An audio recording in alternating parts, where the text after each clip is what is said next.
Okay, so what I'm going to do tonight is set up two actions using two different methods. One is using a servo, one is using a micro DC motor. Regardless of the size of the DC motor, gear DC motor, you have to build yourself a control board to control the motor. That's the difference. It's a bit more work, a bit more challenging. A servo you just buy, plug it straight into the ECB. A DC motor, you've got to make up a control board for it. And I've actually added a step down to mine because the control board, what you need to understand and is that the ECB, whatever voltage you put into it, which I've got a 7.5, will go straight through the ECB into the servos and motors. So my control boards and servos are a little bit fast and jittery, so I've added step downs to everything that I've got running through my ECB. So I've got a continuous 3.7 volt step down running into my 360 degree or continuous micro servo board. I started using these 90-degree ones. They're not that good. Get yourself some continuous servo boards out of servo. So you got to buy yourself a continuous servo, get the board out of it, add yourself a step down, then add your motor to the board, and there you go. It's ready to rock and roll. So don't use the 90s. And yes, you have to build all of this. You basically have to build yourself a servo. But you can actually allocate the motor where you want it, which is the best part. A servo, you're very restricted. So that's the difference between the servo and the DC motors. Now I've got this plugged in, it's all set up, it's hooked up to the ECB, it's dialed in, it's Bluetoothed on. So at the moment I can manually control it. Now what I've got set up is some basic joysticks. I've got my control panels, I've got my servo recorder, and I've got my H-bridge all just opened up. So at this point I can manually control it just as like an RC unit. And I've only got the track systems on a H-bridge hooked up. I've got the left arm hooked up and the head hooked up. So first thing, the basic easiest thing you can do is just add a servo recorder. So we'll add a file, we'll press record, and at any point that we touch any of the controls right now, he will actually do. So every movement we're doing right now is recorded, which is a great way to cheat, but you can't control it. And we'll just stop it, play it, and it'll play out exactly what it just did. Now that's great if you've got a laptop opened. Everything on this screen is going to go onto my phone as a mobile app. So at the moment on my mobile app, I can control his arm and head manually with my phone, but I can't use the servo recorder. So that's where you have to start using the movement panels, because you can transfer your actions onto this screen here, which will go then onto your phone.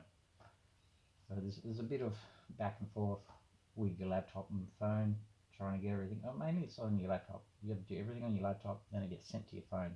There's only certain things you can get sent to your phone to use as a remote control. Again, basically you're essentially making an RC unit, but on your mobile app you can actually press buttons and that'll do actions, which is brilliant. So let's just make up some actions. So we have our arm manually working and our head manually working. So we want to set up some actions. I'm just going to delete these ones because I've already tried to do 3 takes of this movie. Little demo, so we'll save that. So we start off fresh. So we got no frames, no actions. So let's start making some frames to make an action. Now here is a picture of my robot right now. What we're going to do is make a new frame. We'll call this head turn 1. Make sure you call it 1. That way when you do the next frame, it'll automatically know that you're trying to set up some frames to make an action. So we're just going to position my arm, because that's the difference between the DC motors and servos. Initially you have to give it a stop position because it's in that 360 degree mode. So the servo is at a stop position, the arm is at a stop position. Now that's our first frame, stop position. New frame, and we're working on the head here, so every time we say yes, the arm will be at home position, which is good. Now what we're going to do is move the head. So essentially what we're doing is stop motion. Every time we do a new frame, it's a new photo. So we just want to turn his head. We'll do a full 180, bring it back around a bit. Now we'll make up another frame, head turn 3, and we'll just turn that back around all the way to the other side. Yes, now we'll make another frame, head turn 4, and bring that back to our start position, which was 90. You can always go back to your frames and change it. Like I actually might change that first position to 100, so he looks forward. Now that last position, we'll just take that down to 100, so it stops at the same point as the first position. Now we're going to save that. Now that is saved in our frames. Now let's make up an action using those frames. So we press on action, make a new action, call this head turn.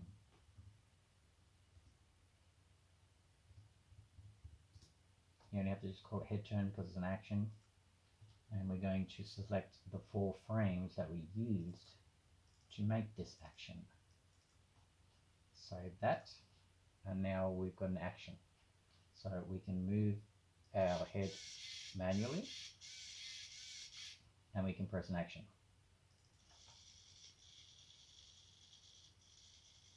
Which is basically the same thing as I did with the servo. So if I did a servo recorder, so just press record, and it's going to over record everything we did before. So stop it, play it, and essentially we just copied the frame, the action we just did. The difference is I can now transfer that frame onto my mobile app, and I can do a voice command with it. I can say look left, and he will look left. So that was the servo. Servos are pretty basic, pretty easy. Now let's just do the DC motor. So we're going to come over to head 4. We're going to rename this arm up 1. Oops. So arm up 1, and it's using the same position as we just left it on the last frames. So when you're playing actions, the actions are a little bit more smoother because you've continued on the frames from your last action. So depending on your action that you're setting up, remember your previous frame. That makes sense. Okay, so now we're into arm up 1, and his head is kind of at that home position. We can move the head at the same time, but I just want to move the arm just to show you the difference. So we're going to go up 90 degrees. Now what you're going to notice is his arm is continuously spinning. This position here is still going to be 90. As soon as we save this, it'll lock it in as 90. So we're just going to take that up to 90. Now we're going to add a new frame. We're going to bring this back down to 100, which was the home position. So it's going to go up and it's going to go down. Oh, that's a stop position. Sorry, we need to make it a stop position. And we're going to, because it needs to stop. Actually, does it need to stop? No, we don't. We can bring this straight back down. So let's just bring this back down. Hang on a minute. Yes, we went up. Hang on a minute. No, I was wrong on that one. My bad. We had to take this down to 100. We had to save that one as 100. Yes, that's home. Like I said, always start off at home. Okay, now we go up to 180, which is 90. Now we make a new frame. Arm up 3. Now we bring this down back to 100. And that technically should be it. So I'll just save this. Bring this back down here. I think I got this right. It sounds a little short as far as the frames go. So we'll just turn this into an action now. So we're going to call this arm up.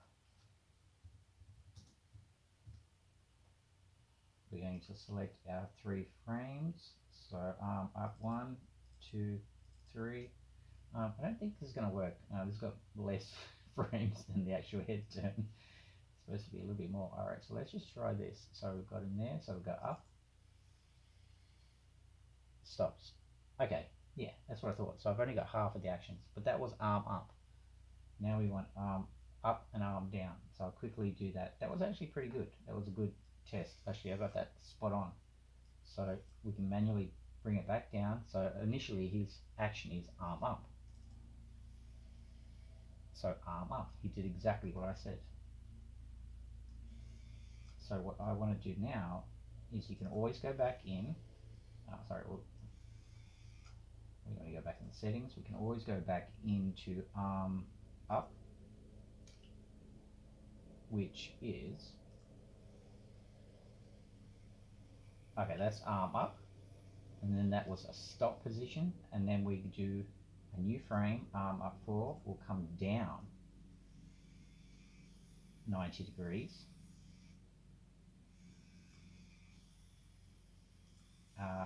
And we need a stop position. So back up to 100 as a stop.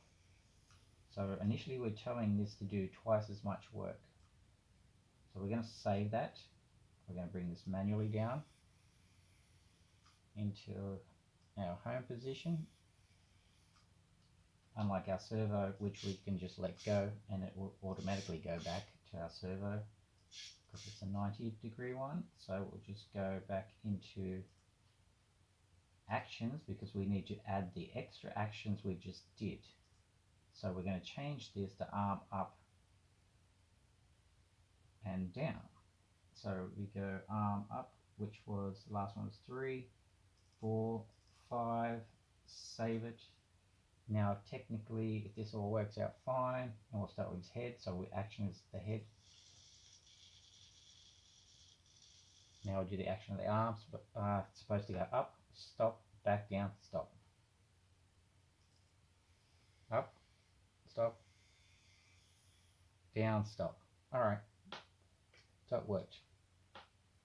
So that is the difference. The other difference is there is no actual stop.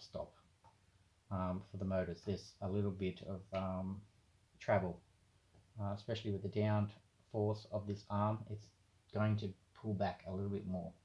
So it's going to struggle going up because of the weight, and it's going to fall back down pretty heavily. So I'll do that again. So up, down, and head turn, and manually. And we just press our, let's try that again. So we can just play that. We can, yep. And that's that. The other thing you do, so you got your basic RCs, you got your mobile app, and now you can get into your robot scratch. Now we'll do a action. We'll do, say, head turn first. Do that at 3 seconds because it was a very short action. We'll add another action. Actually, now where we go, we'll move forward. So we'll add that 1 second, and then we'll do the arm up action 3 seconds, and that'll be our little program. Okay, now when I press start, it should automatically move forward, arm up and down. So let's try this.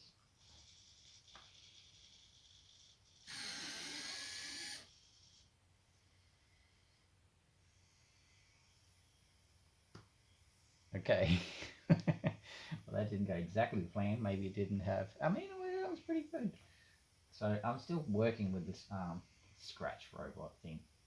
So yeah, and we can always just go back to stop it manually. So I've obviously missed something in the scratch field there, but again, you just got to fiddle around with it, play with it. But yeah, the basic stuff are very, very basic, as you can see. But yeah, that's the difference between the servos and the DC motors.